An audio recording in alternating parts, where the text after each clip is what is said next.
नमस्कार मित्रांनो, ठरलं तर मग या मालिकेच्या आजच्या भागामध्ये आपण पाहणार आहोत की सायलीचा मूड जरा ऑफ असतो.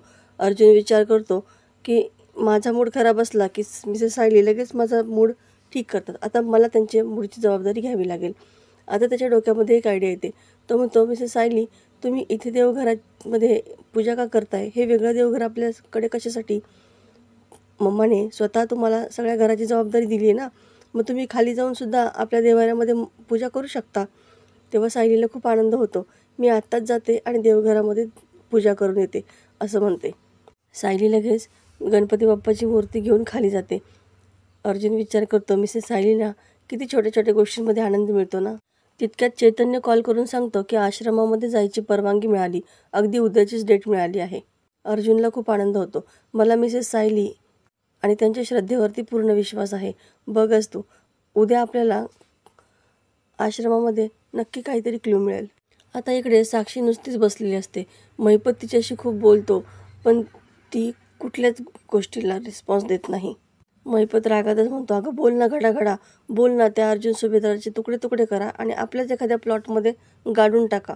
आत्ता गाडून येतो, पण फक्त तोंडाने बोल काहीतरी गो. साक्षी काहीही न बोलता तिथून निघून जाते. नागराज म्हणतो की तिच्यावरती ओरडून काय होणार आहे का? महिपत म्हणतो, हा राग अर्जुन सुभेदारवरचा आहे.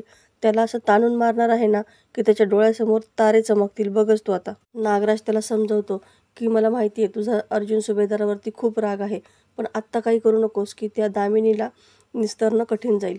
महिपत म्हणतो, मला कळतंय, मला चिखलामध्ये हात बरबटून नाही चालणार, पण आपण जो हेर तिथं पाठवलाय सुभेदारांच्या घरामध्ये, तिथं काही कामच करत नाहीये. उलट सुभेदारांची सून झाल्यापासून माझं आहे तिच्याकडे. त्याचं काय करायचं? आता अश्विन आणि तन्वी देवदर्शन करून घरी चाललेले असतात. तितक्यात महिपतचा कॉल तिला येतो. प्रिया इतकी घाबरते, घाईघाईतच फोन उचलते. अश्विन म्हणतो, अगं हळू, इतकी का पॅनिक होतीयस? प्रिया घाईतच त्याचा फोन कट करते. महिपत म्हणतो, बघितला नाहीचा की माझा फोन कट केला.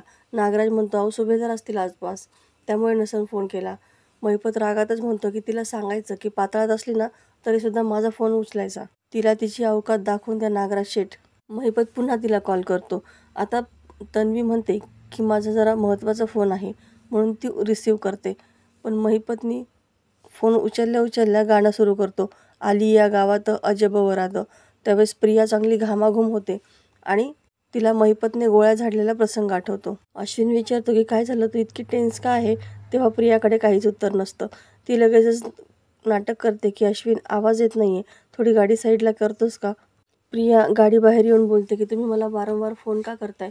मी आत्ता अश्विनसोबत आहे, त्याला संशय आला तर? महिपत म्हणतो, मग मी दिलेली कामं वेळेवर करायची, म्हणजे मला फोन करायची गरज नाही पडणार. घरी काही सापडलं का? तेव्हा प्रिया म्हणते, कसं काय सापडणार? अर्जुन आणि सायली माझ्यावरती बारीक लक्ष ठेवून असतात आणि त्यात तो म्हातारा घरी येऊन बसलाय. महिपत रागातच म्हणतो, मग अशी चिलटं खांद्यावर बसू द्यायची नाही, लगेच चिरडून टाकायचं. प्रिया म्हणते, तुम्ही सारखं सारखं चिरडून टाकायची भाषा काय करता? तुम्हाला काय डेली टार्गेट मिळालंय का? हे बघा, माझं ठरलंय, माझा प्लॅन पण रेडी आहे. उद्या तो म्हातारा घरी नसेल, चला आता नवरा बघतोय माझ्याकडे, असं म्हणून ती फोन ठेवून देते. अश्विन विचारतो की नेमकी काय झालंय, कुणाचा फोन होता? तेव्हा प्रिया पुन्हा खोटं बोलते की माझी एक मैत्रीण आहे जी इंटर्नशिप करते, पण तिला जमतच नाही, रोजचा फोन, रोजचा डोक्याला ताप झालाय आता. इकडे सगळे घरी येतात तेव्हा सायलीच्या हातामध्ये मूर्ती पाहतात. ही मूर्ती घेऊन तू इथे काय करतेस, असं विचारतात. तेव्हा सायली म्हणते की एकाच घरामध्ये 2 देवघरं झाली होती, मग मला ते काही पटत नव्हतं आणि असंही आईंनी मला सगळ्या घराची जबाबदारी दिली आहे ना, म्हणून आता मी या मूर्तीची इथेच पूजा करणार आहे. प्रियाला आता खूपच मनातून राग आलेला असतो. पूर्णाजी म्हणते की कल्पना, मला तिने सांजेला कुठलाही वाद नकोय आणि देवावरून तर नकोच आहे. कोणीही पूजा केली तरीसुद्धा ती देवीपर्यंत पोहोचतेच. सायली छान देवीची पूजा करते आणि सर्वजण तिथेच उभा राहून नमस्कार देखील करतात.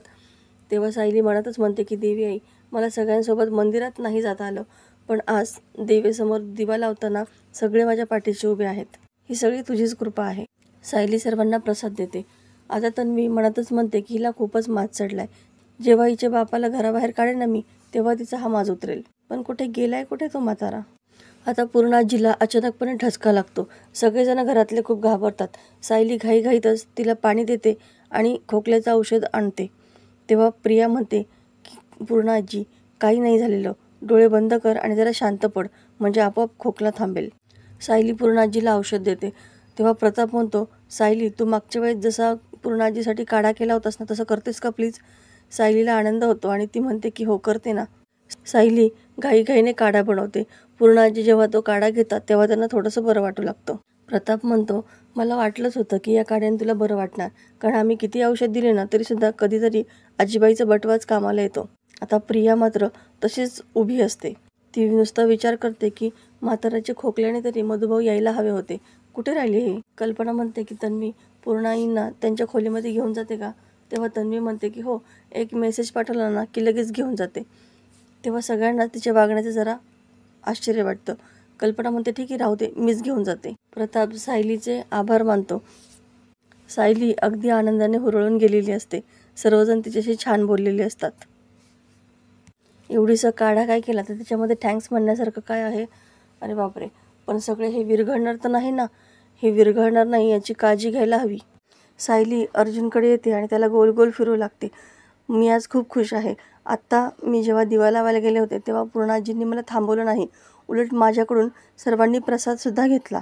आणि पूर्णाजींना जेव्हा खोकला येऊ लागला ना तेव्हा बाबांनी मला अगदी हक्काने सांगितलं की पूर्णाजींसाठी काढा बनव म्हणून. अर्जुन म्हणतो, तुम्हाला सगळ्यांसोबत देवदर्शनाला जायचं होतं ना, फक्त ठिकाण आपलं घरातलं मंदिर होतं. इच्छाशक्ती आहे ही सगळी तुमची. सायली म्हणते, देवी आई आपल्या माणसांमधली तरी अशीच मिटवेल बघा. माझी तरी हीच इच्छा आहे. अर्जुन म्हणतो, देवी आईने तुमची आणखी एक इच्छा पूर्ण केली, इन्व्हेस्टिगेशन पुढे नेण्याची. आपल्याला आश्रमामध्ये जाण्याची परवानगी मिळाली आहे. आता आपण मधुभाऊंना घेऊन आश्रमात जाऊ शकतो. सायली म्हणते की आजचा दिवस खूप छान आहे. आज आपलं देवघर एक झालं. केसमध्ये आपण एक पाऊल पुढे सरकलो. बघा आता हळूहळू सगळं ठीक होईल. देवी आई आपल्यावरती खरंच प्रसन्न आहे. अर्जुन म्हणतो, देवी आईचं माहीत नाही, पण माझी बायको जेव्हा इतकी प्रसन्न असते ना तेव्हा मला काहीच नको असतं. आता इकडे रविराज आणि प्रतिमा हॉस्पिटलमधून येतात. तेव्हा सुमन म्हणते, वहिनी ट्रीटमेंटचा खूप छान परिणाम दिसतोय. चेहऱ्यावरचे डागसुद्धा कमी झाले. असं वाटतंय आता पूर्वीच्या प्रतिमा वहिनी परत आल्यात.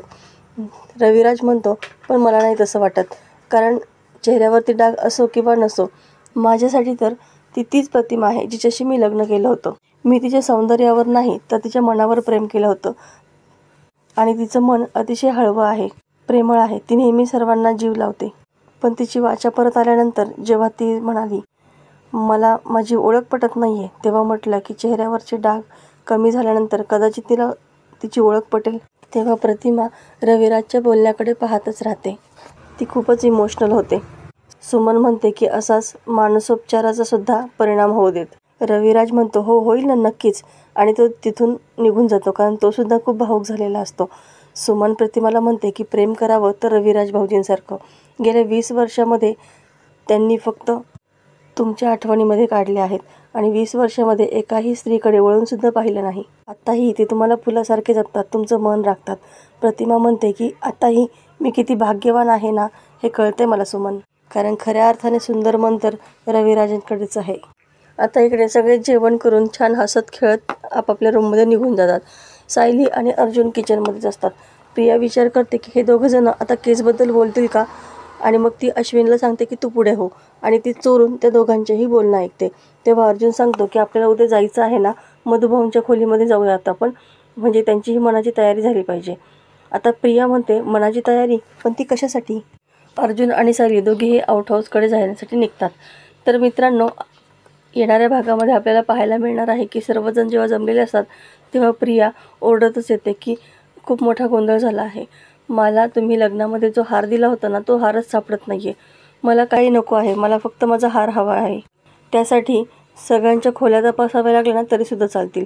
तेव्हा कल्पना म्हणते की अश्विन तू अर्जुनची खोली तपास. प्रियाने आता मधुभाऊंना घराबाहेर काढण्यासाठी त्यांच्यावरती चोरीचा आळ घ्यायचा असा प्लॅन ठरवलेला असतो. तर मित्रांनो, आजचा हा एपिसोड तुम्हाला कसा वाटला हे कमेंटमध्ये सांगायला विसरू नका. अशाच नवनवीन व्हिडिओ अपडेटसाठी चॅनलला सबस्क्राईब करा. नोटिफिकेशनसाठी बेल आयकॉन अवश्य दाबा. व्हिडिओ पाहिल्याबद्दल धन्यवाद.